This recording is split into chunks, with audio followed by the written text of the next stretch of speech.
Hello guys, मैं हूं गौरव चौहान और आप देख रहे हैं चौहान ई डाउट क्लासेस। आज हम ब्रेक इवन एनालिसिस चैप्टर करेंगे जिसमें दो मेथड आते हैं, मैथमेटिकल और ग्राफिक। पर इन दोनों में से सबसे ज़्यादा इम्पोर्टेंट है मैथमेटिकल। तो पहले हम शुरू करते हैं मैथमेटिकल, उसके बाद ग्राफिक मेथड करेंगे। जो मैथमेटिकल मेथड होता है उसमें 4 स्टेप्स होते हैं इसको सोल्व करने के लिए। पहले स्टेप में कंट्रीब्यूशन आता है, दूसरा पीवी रेशियो, तीसरा ब्रेक इवन पॉइंट और चौथा margin of safety. In 4 step को सोल्व करने के बाद आपका मैथमेटिक मेथड सोल्व होगा। इस मेथड को सोल्व करने से पहले हम फर्स्ट स्टेप की बात करेंगे जो है कंट्रीब्यूशन। कंट्रीब्यूशन कैसे निकाला जाता है?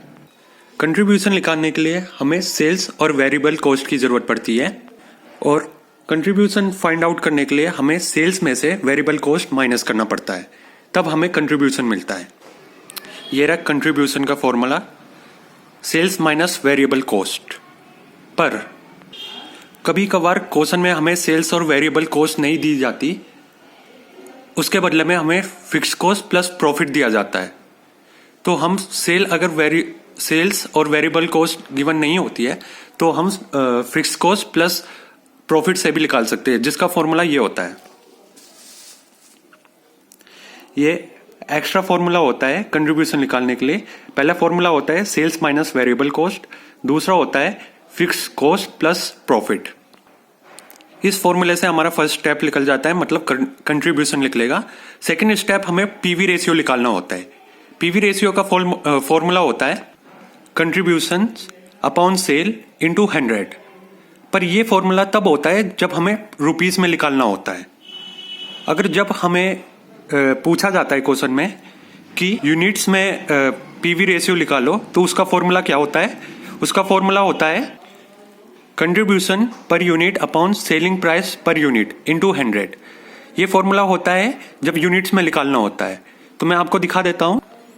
जो ऊपर वाला फॉर्मूला है PV ratio equal to contribution upon sales into 100, ये रुपीस में निकाला जाता है। और नीचे वाला formula contribution per unit upon sales price per unit into 100, जब ये हमसे यूनिट के लिए पूछा जाता है कि यूनिट के लिए क्या होगा। ये फॉर्मूलेज है पीवी रेशियो के। उसके बाद हम थर्ड स्टेप में निकालते हैं break even point. PV ratio की तरह ब्रेक इवन पॉइंट भी 2 तरीके से पूछा जाता है, एक रुपीस में और एक यूनिट्स में। तो हम पहले यूनिट्स में जो फॉर्मूला लगता है वो देखेंगे। जो यूनिट्स निकाली जाती है वो इस फॉर्मूले से निकाली जाती है, fix cost upon contribution per unit. Rupees के लिए जो निकाला जाता है उसका फॉर्मूला होता है fix cost into sales upon contribution. तो जैसे कि हमने देखा कि पीवी रेशियो की तरह हमें ईपीबी मतलब ब्रेक इवन पॉइंट भी 2 तरीके से निकालना होता है, जो क्वेश्चन में कभी कभार पूछ लेता है कि यूनिट्स में निकालो और रुपीस में निकालो। यूनिट्स के लिए होता है fix cost upon contribution per unit और रुपीस के लिए होता है fix cost into sales upon contribution. और मैं आपको एक और तरीका बता देता हूं कि बीईपी मतलब ब्रेक इवन पॉइंट रुपीस में निकालने का एक और फॉर्मूला होता है, जो मैंने और के बाद लिखा हुआ है, fix cost upon PV ratio. तो आइए एक बार और रिवाइज कर लेते हैं इससे। जो यूनिट्स में निकालना होता है ब्रेक इवन पॉइंट, उसके लिए होता है fix cost upon contribution per unit, और रुपीस में निकालना होता है उसके लिए होता है fix cost into sales upon contribution और fix cost upon PV ratio. And at last जो हमारा लास्ट स्टेप होता है फोर्थ, वो होता है मार्जिन ऑफ सेफ्टी। आइए देखते हैं मार्जिन ऑफ सेफ्टी कैसे निकाला जाता है। जैसे कि हमने देखा कि पीवी रेशियो के भी 2 फॉर्मूले होते हैं, ब्रेक इवन पॉइंट के भी 2 फॉर्मूले होते हैं, वैसे मार्जिन ऑफ सेफ्टी के भी 2 फॉर्मूले होते हैं निकालने के लिए। जो पहला फॉर्मूला होता है मार्जिन ऑफ सेफ्टी के लिए, मैंने मार्जिन ऑफ सेफ्टी के लिए MOS लिखा है शॉर्ट फॉर्म में। तो total sales minus sales at BEP मतलब ब्रेक इवन पॉइंट, बीईपी का मतलब ये है। और जो सेकंड फॉर्मूला यूज किया जाता है वो फॉर्मूला होता है प्रॉफिट अपॉन पीवी रेशियो। ये दो फॉर्मूले कभी कभार इसलिए दिए जाते हैं क्योंकि कभी हमें टोटल सेल्स गिवन होती है क्वेश्चंस में, कभी प्रॉफिट गिवन होता है। तो कभी हमें टोटल सेल्स से निकालना पड़ेगा, तो कभी प्रॉफिट से हमें मार्जिन ऑफ सेफ्टी निकालना पड़ेगा। तो अभी हमने डिस्कस किया कि मैथमेटिकल मेथड से कैसे हम निकाल सकते हैं। उसके लिए हमारे पास 4 स्टेप्स होते हैं। पहला होता है कंट्रीब्यूशन। कंट्रीब्यूशन 2 तरीकों से निकलती है। पहला फॉर्मूला होता है सेल्स माइनस वेरिएबल कॉस्ट, और दूसरा फॉर्मूला होता है जब हमें सेल्स और वेरिएबल कॉस्ट गिवन नहीं होती, उसके बदले में फिक्स कॉस्ट और प्रॉफिट गिवन होता है, तो हमारा फॉर्मूला हो जाता है फिक्स कॉस्ट प्लस प्रॉफिट। दूसरा हमें निकालना होता है पीवी रेशियो।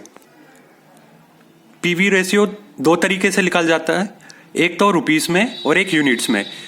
रुपीस का फॉर्मूला होता है PV ratio equal to contribution upon sales into 100, और यूनिट्स में जो निकालना होता है वो PV ratio equal to contribution per unit upon selling price per unit into 100, और पीवी रेशियो हमेशा परसेंटेज में भी निकाला जाता है।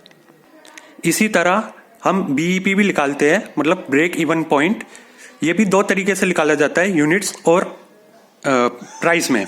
तो यूनिट्स का फॉर्मूला होता है fix cost upon contribution per unit, और रुपीस में जो निकाला जाता है उसका फॉर्मूला होता है fix cost into sales upon contribution, और इसका दूसरा फॉर्मूला होता है fix cost upon PV ratio rupees में निकालने के लिए। और हमारे पास जो लास्ट बचता है वो बचता है मार्जिन ऑफ सेफ्टी। उसको कैसे निकाला जाता है? एक तो total sales minus sales at BEP, मतलब ब्रेक इवन पॉइंट, और दूसरा निकाला जाता है प्रॉफिट अपॉन पीवी रेशियो। ये 4 स्टेप्स के कुछ फॉर्मूले थे जो हम सोल्व कर सकते हैं ब्रेक इवन एनालिसिस को। आगे की वीडियो में हम न्यूमेरिकल्स करेंगे और उसमें देखेंगे कि ये फॉर्मूले कैसे यूज होते हैं।